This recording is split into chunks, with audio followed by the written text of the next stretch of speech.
The Compliance Life details the journey to and in the role of a Chief Compliance Officer. How does one come to sit in the CCO chair?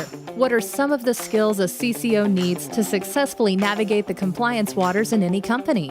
What are some of the top challenges CCOs have faced, and how did they meet them? These questions and many others will be explored in this new podcast series.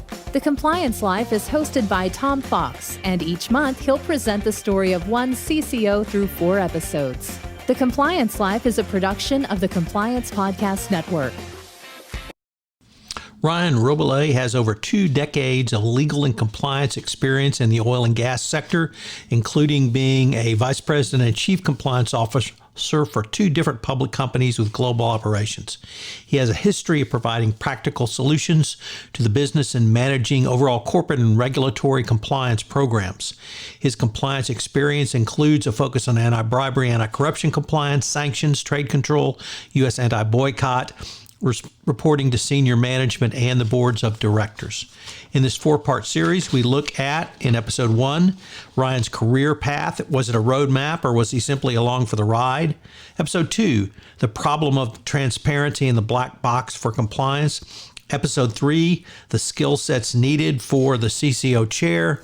And episode 4, the culture of a company and the role of a CCO in fostering that culture.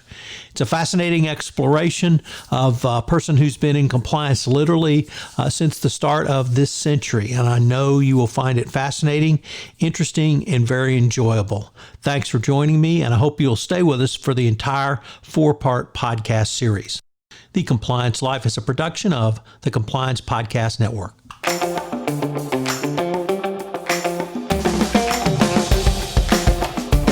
Hello, everyone. This is Tom Fox, and welcome to this month's episodes on the Compliance Life. This month, I'm joined by Ryan Rabalais, a well-known compliance professional here in the Houston area. So, Ryan, first of all, welcome, and thank you for taking the time to visit with me for this series. Thank you. Glad to be here, Tom. Ryan, you have been in compliance literally from the time you were in law school.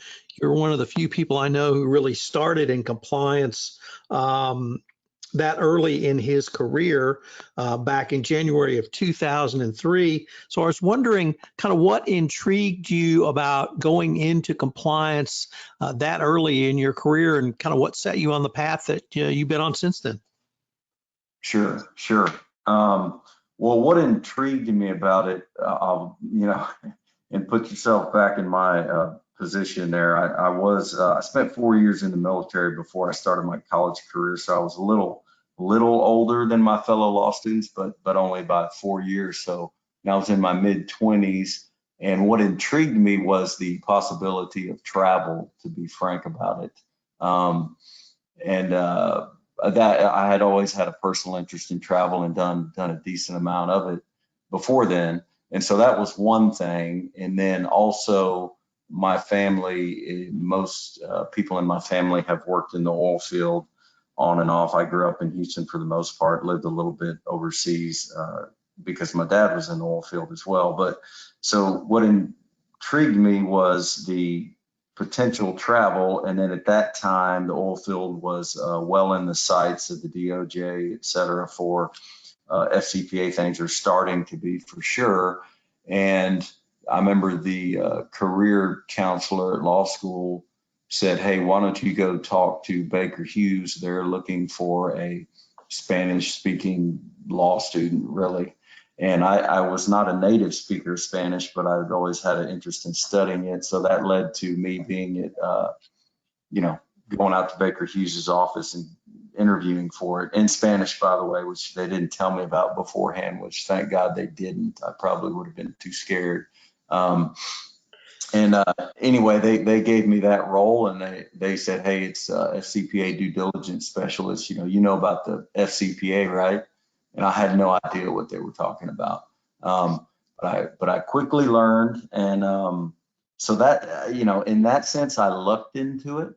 But it definitely interested me from the start. I could obviously see it was very important to the company, even though I was at the lowest rung without a doubt. I could see that this had the company's attention at the highest rungs of the company. And it definitely had that international flavor to it. At the time, I was working for a lawyer who was in charge of many things, but one of them being all the Baker operations in Latin America. And that's why they had wanted the Spanish. So a lot of exposure to Latin America, not exclusively, but a lot of it. And I enjoyed that part of it. And then I, very quickly learned about a compliance program. And let me add that it definitely focused on agents at that time. Baker was in the process of literally, gathering up Excel sheets from the business units in these far-flung countries to say, hey, who are your agents? Who are they? And there were literally hundreds and hundreds of them. And that got whittled down finally through termination of agents, et cetera. And just a massive due diligence exercise was what was happening. So it was, for me, it was experience learning, how to conduct FCPA type due diligence on agents with a particular focus on commission-based agents, I would say, even more than customs agents, et cetera. But, what's a sales agent versus a distributor, those types of things. So that was how I got started. And I'll say that's about 6 months before Jay Martin joined Baker Hughes. And so the company went from a handful of people in compliance. And then when Jay came on board, over time that got built out to, I don't know, a couple of dozen people. And so I was there for about 6 years. And so the company grew and really built out the program. And I certainly learned more than just, agent due diligence, but it was there from seeing the compliance department get built out was very, I guess, beneficial for me. So Ryan, many of our listeners may not know the story, and I will certainly tell it because it's one of my favorite stories, that you went to a company that became in the throes of a massive, and I mean massive, FCPA investigation, leading to, at one point, Baker Hughes had the largest fine in the history of the world ever at $44 million. That is burned into my head because up until that time, the company I was working for had the largest fine. So we became number 2, and we were thrilled that Baker was number 1. But you literally went into it and learned compliance, not just from the ground up, but I would think under as high a pressure atmosphere. After the deferred prosecution agreement was signed, you had a very robust monitorship. You had full commitment from your senior executives that time to put compliance not number 1 because safety was number 1, but certainly 1A. And it seems to me that learning experience was really a very intense one, yet in many ways prepared you for many of the issues and you faced since that time. Absolutely. I mean, in hindsight, obviously, it was very fortunate for me in a sense, but I wasn't, I didn't see that at the time. I just thought all these companies got in trouble like this. And to some extent, it's not an uncommon problem. But yes, the significance of it didn't, I didn't really see that at the time, but it was a great experience. And yeah, I was there about 4.5 years before the company settled with the DOJ and the SEC with that $44 million fine in I think mid '07. And then we had the monitor after that. And for, compliance folks will understand, having a monitor is kind of on the extreme end of the spectrum. And so I worked with that, where later in my career we'll get to, I worked with companies, well, almost all of them have been in trouble, but that's the only one I worked with that had a monitor. And so I draw from that experience, certainly. And yes, it was the other thing is just the expansiveness of the investigation, the compliance program, the company, by the time I left, we were operating in about 120 countries. And so just the scale of it was huge, and probably the largest I was ever part of. After that, the companies were smaller.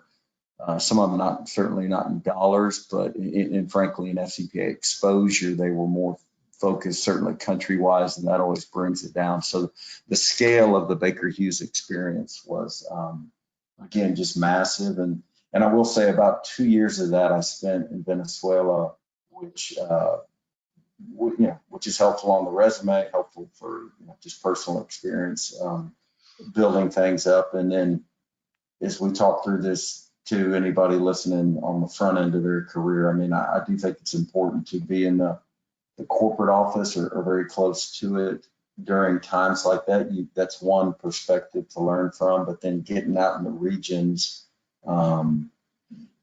is another, and they're both beneficial. I mean, ideally you'd have both on your resume, so to speak, but Baker certainly afforded me that opportunity as well. Ron, you've also worked at a couple of other companies that have had significant compliance issues, but I wanted to maybe ask, what was your experience in working through some of those? So specifically around donations and gifts, and then later at another company where you had customs agents bringing up some FCPA issues. What was that like for you?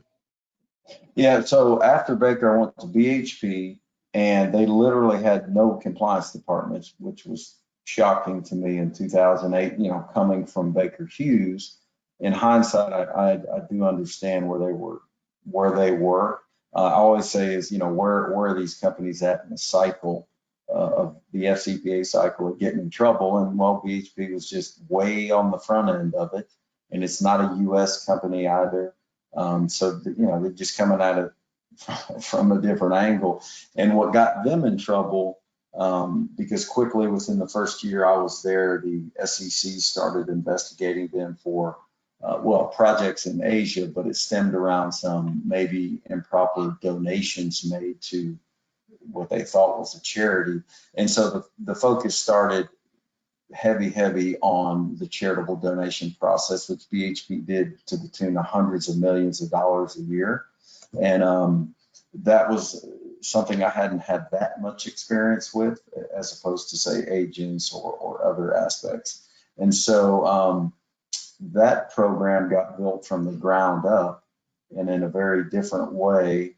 And so that was a great experience. But yes, the donations and gifts, I mean, that was just full on from the ground up of what is the FCPA, why does the company have to comply with it, et cetera. I mean, it was eye-opening in a way. But yes, that was, many good experiences building out the charitable stuff. One, just stop doing all the smaller donations and maybe focus your money more bang for your buck, and it'll reduce the legal exposure. But the way the company's deals are structured, a lot of times, I mean, remember I went to Pakistan to deal with the local tribes that lived around our gas plant there, because you have to deal with them as part of the way the deals are structured. So you're going to essentially give them something, but you need to do that in an above board way to help the community, et cetera.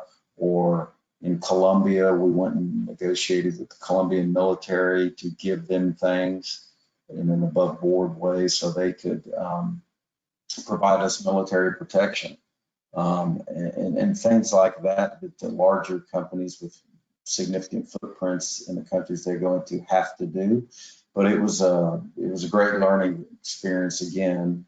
And I did 2 years in Perth for the BHP stuff, which again, even within Australia, dealing with indigenous folks there is a large part of the business, and that's very significant. And then whether it's true charitable donations or just providing community outreach, it's something the company's given away if you look at it in a dollar sense. So it obviously has to be done in the right way, not to benefit an individual government official or other individual, really.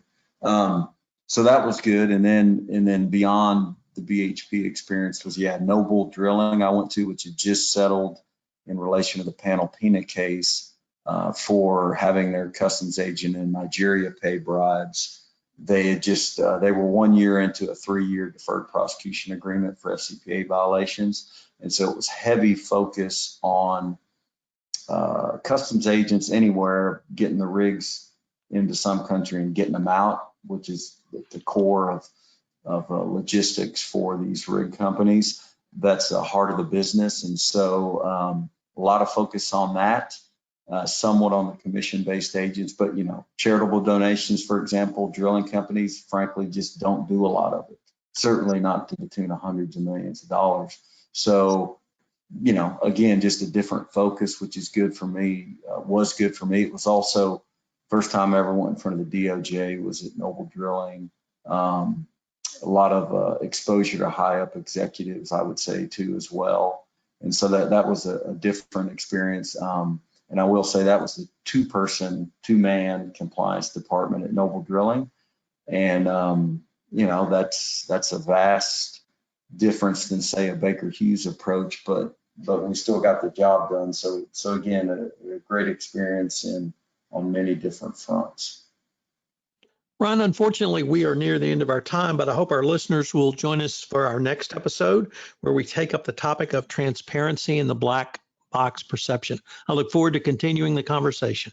Hello, everyone. This is Tom Fox. Thank you again for listening to this episode of The Compliance Life. I hope you will join me again next week where I take up another episode with Ryan Rabalais in The Compliance Life. The Compliance Life is a production of the Compliance Podcast Network. If you would like to be featured on The Compliance Life, please give me an email at tfox@tfoxlaw.com. Also, if you like this series, please give us a rating on iTunes. Any review and rating would definitely help get the word out about the latest